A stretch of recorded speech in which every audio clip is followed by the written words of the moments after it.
Hello viewers and welcome back to another episode of law Chakra. आज के इस video में हम बात करेंगे कि कैसे सुप्रीम कोर्ट में वापस से बिहार एसआईआर का मैटर उठा है। अब बात ऐसी है कि सिर्फ बिहार का मुद्दा तो बिल्कुल भी नहीं रहा।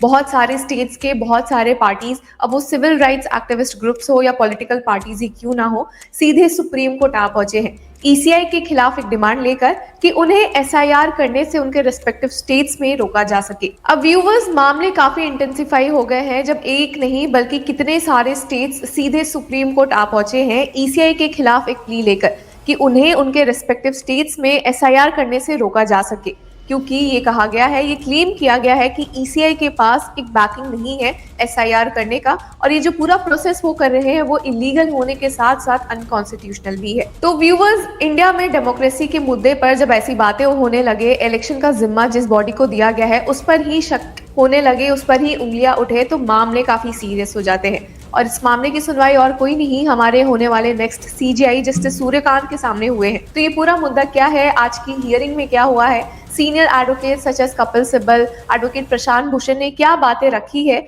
और सुप्रीम कोर्ट ने इस मामले में क्या ऑर्डर दिया है, चलिए सब कुछ आज की इस वीडियो में देखते हैं। अब व्यूअर्स, यहाँ हम देख सकते हैं कि सुप्रीम कोर्ट में वापस से इस केस की हियरिंग स्टार्ट हुई है और बेंच है justice Suryakant and Joy Mallya Bagchi की। अब व्यूअर्स, यहाँ पर सीनियर एडवोकेट राकेश द्विवेदी जो कि ईसीआई की तरफ से मौजूद थे, उन्होंने कहा कि there are 3 to 4 new petitions concerning West Bengal and other states. The remaining matters can be taken up afterwards. We haven't received copies yet, so notices will need to be issued. अब viewers, जैसा कि हमने आपको बताया ही कि बहुत सारे states आ चुके हैं बिहार के अलावा एसआईआर जहां जहां होने वाला है, जैसे वेस्ट बंगाल हो गया, तमिलनाडु हो गया, इवन गुजरात से भी कुछ पिटिशंस आ चुकी है ईसीआई के खिलाफ, ये डिमांड करते हुए कि वो एसआईआर उन स्टेट्स में ना करें जहां ईसीआई का प्लान है पैन इंडिया ये करवाने का। तो यही सीनियर एडवोकेट राकेश द्विवेदी ने कहा है कि बहुत सारे न्यू पिटिशंस आ गए हैं वेस्ट बंगाल के अलावा भी, और इसलिए वो चाहते हैं कि इस मामले में नोटिस इशू हो, क्योंकि उन्हें कॉपीज भी नहीं मिली है। इस पर जस्टिस सूर्यकांत ने कहा कि yes, we will first take up the fresh matters. और हियरिंग जैसे ही स्टार्ट हुई तो सीनियर एडवोकेट कपिल सिब्बल मौजूद थे।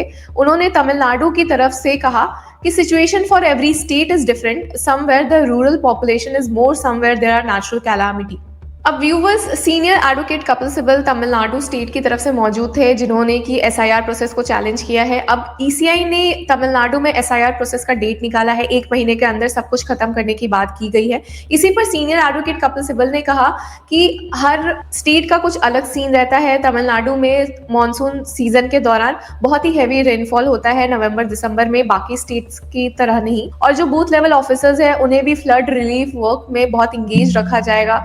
दिसंबर और जनवरी हार्वेस्ट सीजन होता है जो कि एक अनसूटेबल पीरियड भी हो जाता है, और उसमें क्रिसमस वेकेशंस आने वाले हैं। तो ये जो पूरा एनुमरेशन का फॉर्म का मुद्दा है या एसआईआर का प्रोसेस है वो बहुत ही डिले हो जाएगा, कहीं ना कहीं वो ढंग से नहीं हो पाएगा। और ये फैक्टर भले किसी और स्टेट में नहीं अप्लाई हो सकते, बट ये तमिलनाडु में होते हैं और अभी तक कोई टाइमलाइन भी सेट आउट नहीं की गई है। वो will serve notice, how it will be served, nothing has been set out, but कह दिया गया है कि बस एसआईआर होगा नेक्स्ट तमिलनाडु में। हालांकि जस्टिस सूर्यकांत ने यहाँ पे एक बहुत ही इंटरेस्टिंग सवाल उठाया। उन्होंने सीनियर एडवोकेट कपिल सिब्बल से पूछा कि पहले से ही इतनी एप्रीहेंशन क्यों है, वो सब कुछ का आंसर दे देंगे, everything, this is just a preliminary exercise. पर इस पर सीनियर एडवोकेट कपिल सिब्बल ने कहा कि it has already started on November 4, this is not preliminary, lakhs of people will be deleted, at least in Bihar they served notice while the exercise was going on। तो इसी पर senior advocate Kapil Sibal ने कहा कि उन्होंने 1 month का time ही दे दिया है कि वो 1 मंथ में सब कुछ निपटा देंगे, November 4 से December 4 तक।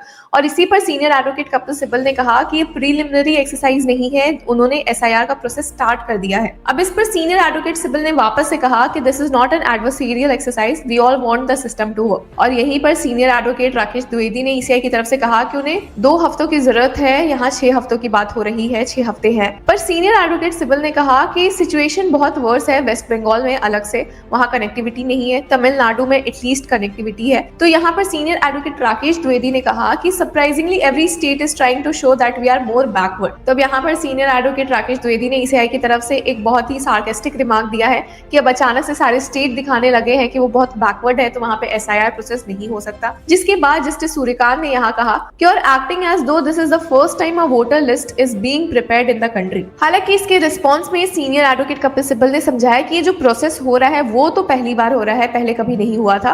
Earlier it used to take around 3 years, now they want to complete it in just a month. This will end up excluding lakhs of people. जिस पर जस्टिस सूर्यकांत ने कहा कि file your counter affidavit. We are issuing notice in all the writ petitions and if we find merit, we may annul the exercise. तो यहाँ पे viewers हम देख सकते हैं कि जस्टिस सूर्यकांत ने एक बार वापस से कहा है कि अगर उन्हें पिटिशंस में, जो इस केस में पिटिशंस आए हैं, जो डिफरेंट स्टेट्स की तरफ से पार्टीज आई है ये क्लेम करते हुए कि ईसीआई को रोका जाए एसआईआर प्रोसेस से करने से, तो उस पर जस्टिस सूर्यकांत ने कहा कि अगर उन्हें मेरिट दिखेगा तो वो जरूर इस एक्सरसाइज को कंप्लीटली बंद कर देंगे। जिसके बाद उन्होंने कहा कि उन्होंने 2 हफ्तों का टाइम दिया है, वो सब कुछ वेरीफाई करेंगे, उसके बाद will respond on the factual and other issue. अब यहाँ पर सीनियर एडवोकेट राकेश द्विवेदी ने कहा कि this exercise is being carried out in 12 states. The high courts might not take up the cases, the Calcutta high court has already set a timeline. इस पर justice Surya Kant ने फिर ऑर्डर दिया कि we will direct the high courts to keep such proceedings in abeyance, मतलब अभी के लिए हाई कोर्ट इस मैटर को ना टेकअप करे, सुप्रीम कोर्ट इस मैटर को टेकअप कर चुकी है। तो व्यूअर्स, यहाँ पे सुप्रीम कोर्ट का एक बड़ा ऑर्डर आया है इस केस में। Since this court is examining the validity of the summary intensive revision of electoral rolls in multiple states including Bihar, West Bengal, Tamil Nadu, Puducherry, we request the concerned high courts to keep pending writ petitions proceedings if any on the validity of the SIR in their respective states in abeyance। और जिसके बाद senior advocate Kapil Sibal ने कहा कि इसे 25 तारीख को रखा जाए, it will B N auspicious day. और जिसके बाद इस मैटर को लिस्ट किया गया है 26 अक्टूबर के लिए। बट व्यूअर्स, यहाँ पे मैटर ये खत्म नहीं होता है। सुप्रीम कोर्ट के ऑर्डर के बाद भी अभी इस केस में हियरिंग बची है, जिसके बाद हम देख सकते हैं कि एडवोकेट प्रशांत भूषण यहाँ मौजूद है ईडीआर की तरफ से। उन्होंने कहा कि there are a few prayers that ECI is not competent to decide citizenship, जिस पर जस्टिस सूर्यकांत ने कहा कि एक ऐसा इशू है जो इवेंचुअली फाइनल मैटर में आएगा ही। बट एडवोकेट भूषण ने कहा कि yes and also that they should use the duplication software to eliminate names which have come up multiple times। इस पर जस्टिस सूर्यकांत ने कहा कि ये अच्छा सजेशन है। और जिसके बाद एडवोकेट भूषण ने कहा कि उनके पास सॉफ्टवेयर है बट वो यूज क्यों नहीं करे ये पता ही नहीं चल रहा। और फर्दर उन्होंने कहा कि every voter submitting an enumeration form should receive an acknowledgement slip, ये भी नहीं मिल रहा है, कुछ अपडेट नहीं हो रहा है, कुछ डॉक्यूमेंट्स अपलोड नहीं की गई है, वोटर के पास कोई प्रूफ ही नहीं है कि उसने कुछ सबमिट किया है।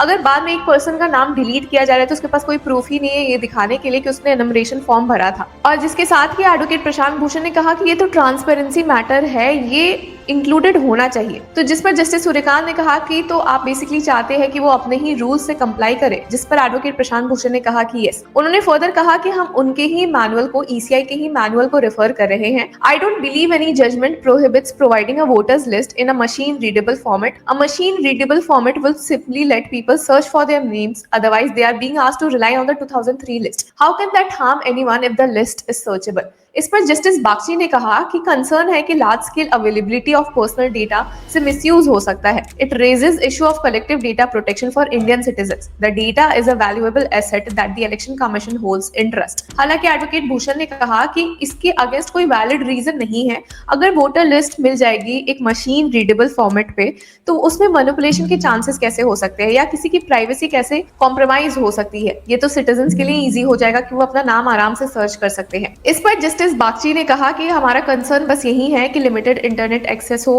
Another is the need to publish the information online.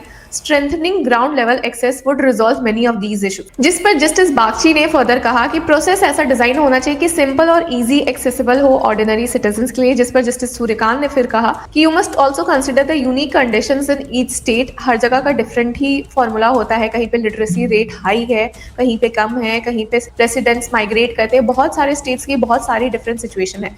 अब इसके बाद व्यूअर्स हम देख सकते हैं कि ऑर्डर वापस से आया है कि नोटिस इशू हो गया है, applications posted along with the main case on 26 नवंबर। और जिसके बाद एडवोकेट अश्विनी उपाध्याय भी इस केस की हियरिंग के दौरान दिखे थे।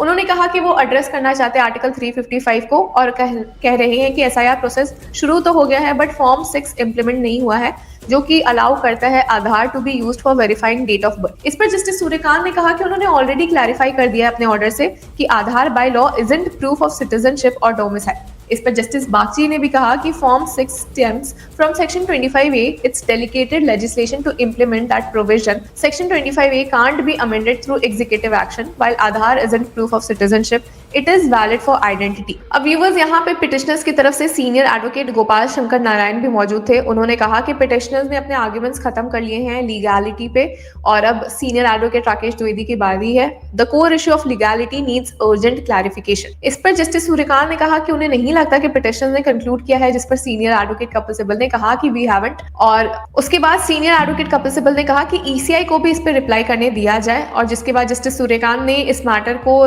टेकअप करने का ऑर्डर दिया है 26 और 27 को। तो व्यूअर्स, यहाँ हमने देखा कि आज की हियरिंग में सुप्रीम कोर्ट ने बड़े ऑर्डर्स दिए हैं और कहीं ना कहीं अभी भी वापस से रीइटरेट किया है कि अगर उन्हें कोई भी इशू दिखेगा इस एसआईआर प्रोसेस में तो वो पूरा ये मैटर ही बंद कर देंगे, पूरा एक्सरसाइज ही बंद कर देंगे। तो व्यूअर्स, आपकी क्या राय है आज की हियरिंग को लेकर, हमें कमेंट सेक्शन में जरूर बताएं और तब तक के लिए कीप फॉलोइंग लॉ चक्रा।